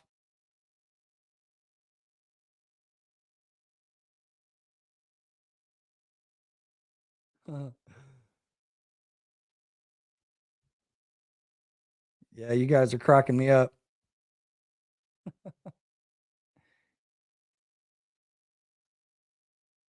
James says, hey, Chris, longtime watcher from South Africa. Awesome, man. Been in ETH since 2016. Been riding the waves. I miss Carter Thomas. Yeah. There have been several guys that have come and gone that I really miss. Rocky, Carter, some of these OGs. Like some people, they make a lot of money and then they like disappear. And it's like, hey, respect. You rode off into the sunset. You came, you conquered, you did whatever you wanted to do, and then you got the fuck out. Nothing wrong with that. I'm kind of the opposite. Like the longer I'm in this game, the more addicted I get to it. Like there were several times, like back in 2015, 2016, I was like, man, I don't know if I want to be public in crypto. There's a lot of bullshit that comes along with this. And I don't know. I guess I just get so juiced from like hearing the stories of like real lives that get changed from this stuff that now, yeah, I'm not going anywhere. But yeah, man, thanks for chiming in, James. Bitcoin Cash. Oof. I don't know, guys. I'm not a fan of the copycat coins. Hey, they might catch a bid for some reason. I don't know. Cardano. Man, some people get super sticky about this, but it had a nice breakout today, boy. That 85 multi-year breakout. There's a lot. I like seeing some of the legacy coins starting to break out because there are a lot of bag holders, people that bought up here. And so it's good to see people getting back in the game that have been kind of distraught watching Bitcoin do what it's doing.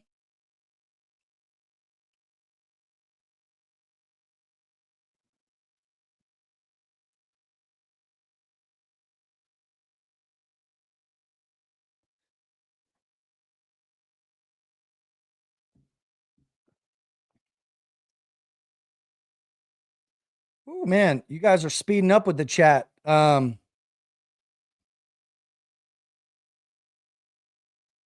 brother.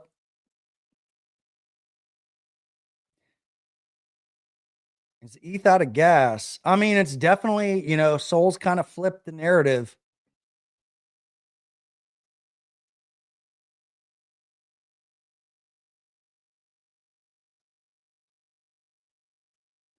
Become active during bull run only. I don't know if that's a slap at me, but we've been doing the We Talk Money show nonstop. And I've been in our community every single day for 11 years and been posting YouTube videos. I'm like the world's worst YouTuber though, because I am inconsistent as hell, and the algo definitely hates me now. Oh, hey, we got $2 super sticker or €2. Thanks, man. Hey, whatever you guys like donate here, I'm gonna find a way to like pass that on somewhere else. I appreciate it. It's cool though. Legacy coin is stuff from prior market cycles. It's like not a new one.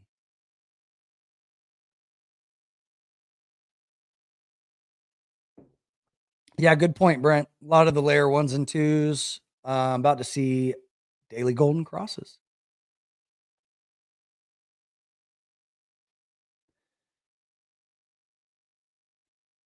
Lugano. Where is Lugano?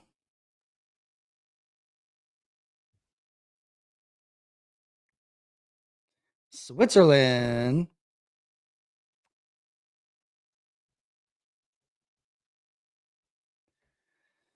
Cool.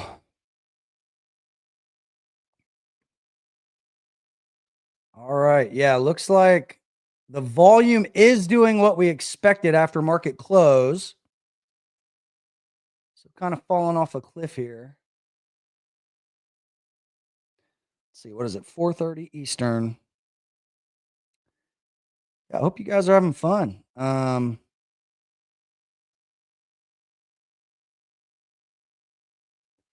We can start to wrap it up here. If I missed any questions or anything, feel free to throw those in. And if anybody that is in the Discord, if you want to come on the stream and either ask a question or tell a story about how Bitcoin has changed your life, feel free. I know not everybody wants to do that. I hear from a lot of you guys privately about how you've done big things or how Bitcoin and trading has changed your life. But for anybody that wants to be public about it, feel free to pop on.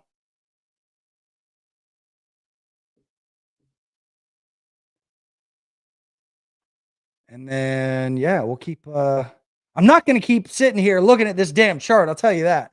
I obsessed way too much over this. I was like, come on, man, do something. Trying to poke it with a stick. Hey, thanks, Bipolar. Appreciate it. First time watcher. That's cool.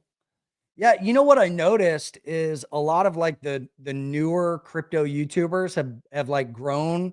My channel hasn't really grown in recent times. I mean, I don't really give a shit, but like I noticed the pumpy guys, the shills, the paid promoters, those kind of influencers, for some reason their channels just do better. I don't know if it's the type of person that wants to follow that content or what, but I consider myself one of the very first Bitcoin content creators. We definitely have the oldest investing group and trading group. Our average member has been with us for now over 6 years is our average active membership time. Isn't that crazy? Start a charity. Yeah, we could figure something out. That'd be cool. Maybe do some schools. I don't know.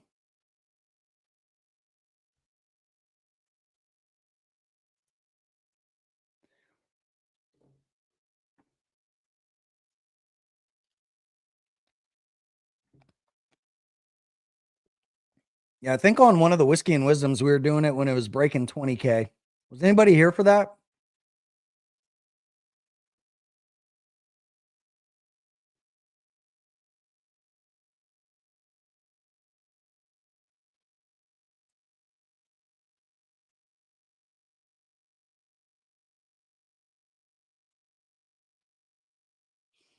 Yeah, the top in 17 was actually pretty easy to call because the top was literally the start of the CME futures. So we wrote some reports and it was like day 1 or 2 was the freaking top. So it's not always that easy, but we had a special event that basically caused that. Dan, I think I've been in your group for 10 years now. Yeah, man, you're part of the OGs. We got to get you guys like some kind of, I don't know, some kind of something special. You deserve it.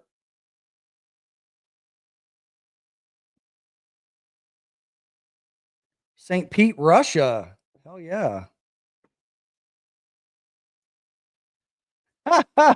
Am I the actor kid from The Sopranos? You know, it's funny. I just started watching The Sopranos and I looked that kid up the other day. I think he is around my age. What's his name? Yeah, you guys tell me if I look like this guy.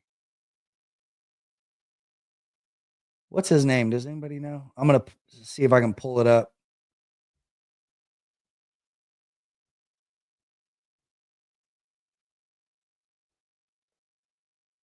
Robert Eiler. I mean, he's a handsome dude. I'll take that.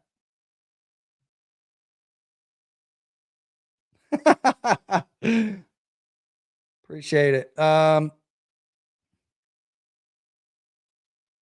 right. I think I'm done staring at charts.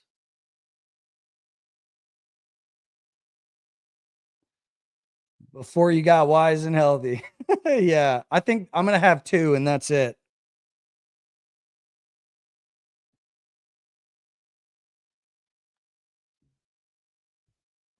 Will options be the opposite of the CME? Options are going to be interesting. There's a couple angles to like tackle this from. I don't think it's the same as the futures market where it was literally just a way to hedge against the bull run or like short the hell out of the bull run. It does offer more liquidity to the big boys, like the big players that don't want to be seen moving around in the spot markets. They can do stuff in the options markets. And it's going to take some time to mature and to have the limits and stuff like that. So it's not this like big event that just causes an immediate change, I don't think. But I think options on the spot Bitcoin ETFs is a good thing. More liquidity, more access to just different derivatives, just more on and off ramps, more access to the asset class, I think overall is a good thing. Now, are there risks? Is there opportunities for manipulation? Sure. But net, I think it's good.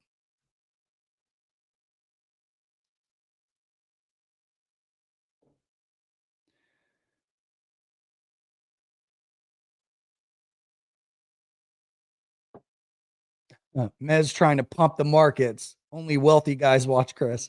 I don't know. I mean, we do have a lot of OGs.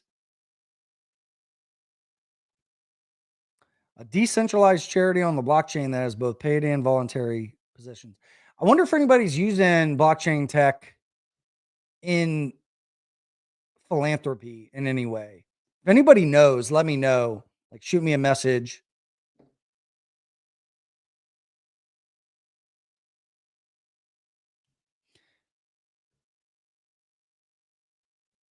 Hans 2016 OG. Good to see you.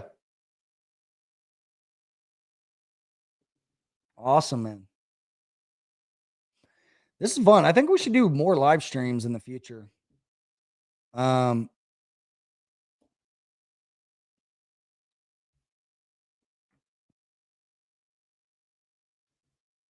to hear it.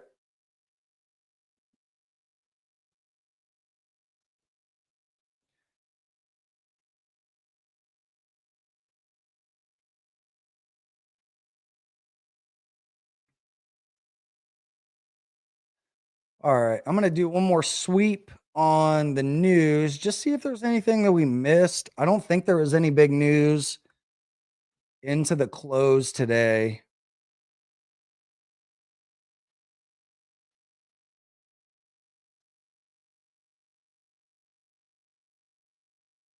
But yeah, it's good to see and again, I don't give a shit, Republican, Democrat, whatever. I just want the anti-crypto people out of the SEC. I feel a level of optimism that I have not felt before. And it's awesome to be able to say that, because for quite a while there, I was actually thinking, I'm like, am I going to become, one of the guys that like leaves the US does the Plan B thing, you know, renounces citizenship, and I don't want to do that.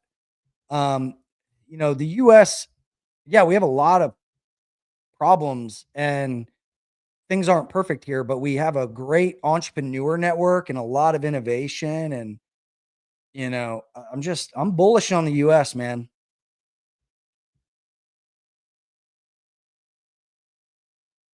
So I'm staying. I'm still going to travel, but I'm staying. I ain't going anywhere.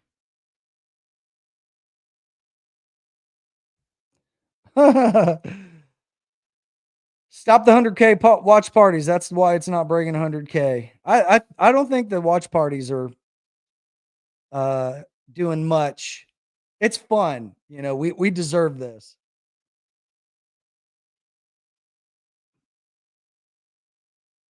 Nice. Gabby says 4 a.m. in Thailand. I can't sleep. Gabby, do me a favor, brother. Shoot me a message somewhere. Let's connect. We got to meet up. I loved your videos riding through Laos and Thailand and stuff. I've been riding here in the US and just want to get out there.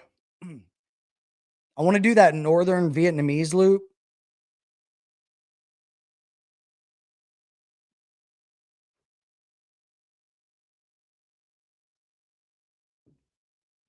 Yeah, there's that whole thing, the whole World War III thing. Hopefully that calms down. I choose to be an optimist because the other option is just depressing.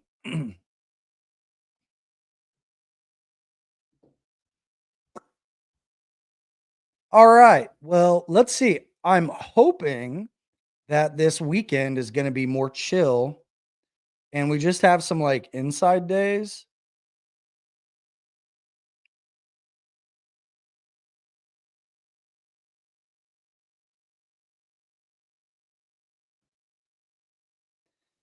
And yeah, next week's going to be wild. So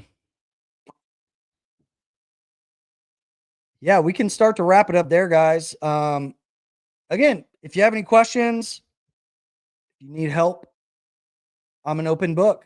Holler at me on X in our Discord group. Go to skillincubator.com. Check out what we do. That's our OG community. And yeah, I appreciate you guys. Thanks for hanging out.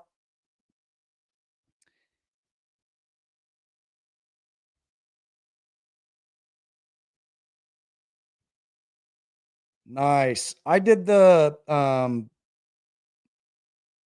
yeah, I did the ride from like the small one from like Phuket to Krabi, like the 3-hour one. And then I did the was it the Mae Hong Song loop up in Pai and Chiang Mai and stuff. That was super cool. Thanksgiving dump. We'll see.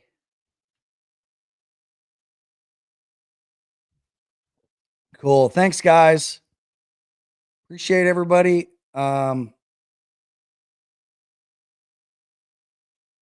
Shane, what's up? Niceville, Florida. One of my old stomping grounds.